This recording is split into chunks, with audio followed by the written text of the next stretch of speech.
Welcome to madam wax museum, Kolkata. একটা খুব সুন্দর জায়গা। এই গরমের মধ্যে আপনারা যদি কোথাও ঘুরতে যেতে চান, রোদের মধ্যে ঘোরা খুবই কষ্টকর, এখন যা গরম পড়েছে কলকাতায়, সেখানে আপনারা এই ওয়্যাক্স মিউজিয়াম ঘুরতে যেতে পারেন। পুরোটা এসি, তাই কোনো গরম নিয়ে কোনো অসুবিধা নেই। খুব সুন্দর একটা পরিবেশ, অন্যরকম।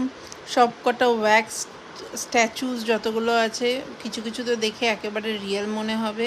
It's a different feeling and খুব সুন্দর লাগবে আপনাদের, বাচ্চাদের নিয়ে, বড়দের নিয়ে, সবাই এনজয় করতে পারবে। আমি তাই সবাইকে বলবো আপনারা সবাই মিলে যাবেন। আমরা তিনজনে মিলে ওখানে চলে গেছি, আমি, শিয়া অ্যান্ড ত্রিদীপ। আমরা তিনজনে খুব এনজয় করেছি। আপনারাও সবাই যাবেন, এনজয় করবেন আর আমাকে কমেন্টসে জানাবেন কেমন লাগলো। Thank you for watching.